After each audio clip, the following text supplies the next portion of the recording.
Welcome back to Financial Futures, where we dig deep into the policies affecting your wallet, Social Security, and the broader financial landscape for low and fixed income Americans. Hey everyone!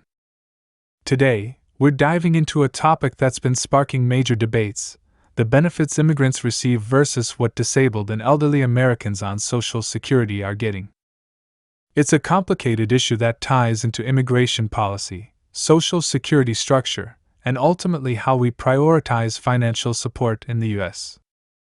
Let's start with the basics.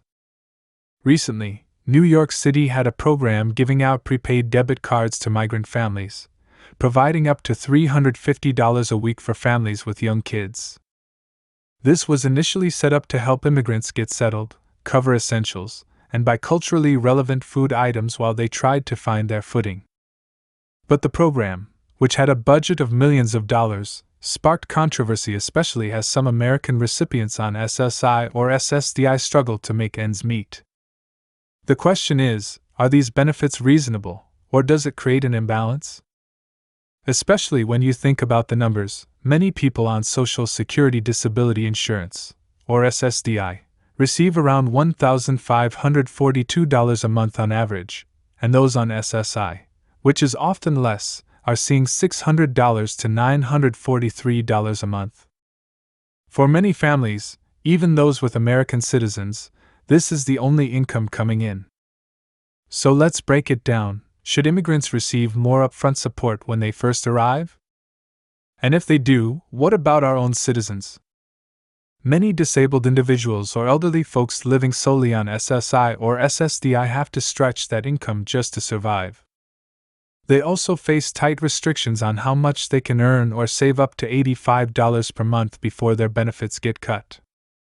Meanwhile, the assistance some immigrants receive when including housing and these prepaid benefits can at times exceed the monthly amount that American beneficiaries get through SSI or SSDI. Many ask, is this fair? Especially when these programs have such strict requirements for American citizens who've paid into the system for years?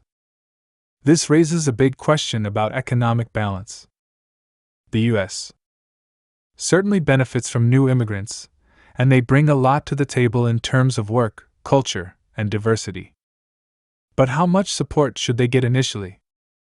Should there be a cap or a structure in place that gradually reduces that support as they gain employment?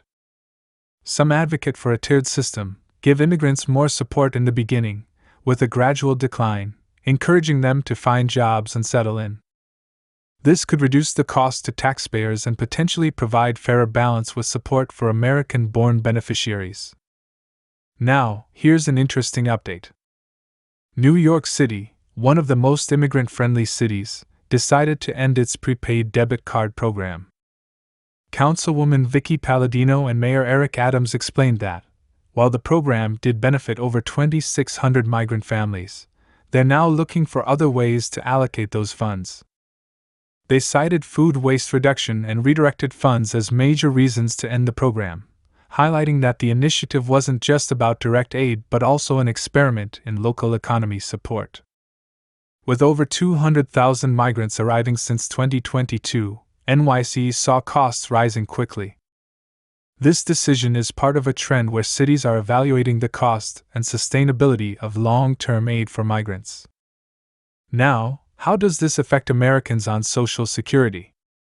While Social Security, SSI, and SSDI funds aren't technically linked to immigrant support, there's a perception issue here. When people see aid going to immigrants while seniors and disabled Americans struggle, it sparks outrage. Social Security beneficiaries have long advocated for increases and adjustments to keep up with inflation, and there's frustration that resources seem limited for them. A lot of Social Security recipients live on fixed incomes that don't stretch far enough. They're often asked to survive with limits on additional earnings and savings. Many ask, why aren't these policies being reevaluated? And why are Americans on SSI or SSDI punished for even a small additional income? So, where does this leave us? The debate over fairness isn't easy, and it's not just about immigrants versus Americans. It's about creating systems that allow people, whether immigrants or citizens, to rebuild and find stability. But maybe there's room for new approaches. First, consider implementing an automatic starting amount for SSI and SSDI recipients, a sort of welcome fund like some cities provide to immigrants. Second, a graduated support model for immigrants, decreasing over time, could allow us to allocate funds effectively while encouraging employment and self-sufficiency. These ideas don't solve every issue, but they could create a path forward that's more balanced. In times of economic uncertainty, we need to make sure every taxpayer dollar goes towards creating a sustainable support system, both for new arrivals and for Americans who've worked and paid into the system. What do you think? Should there be a fixed amount that disabled Americans receive to start fresh, like the support immigrants get? Or should we adjust immigration benefits to be more balanced with our existing programs? Let's hear from you. Drop a comment below, and let's talk solutions.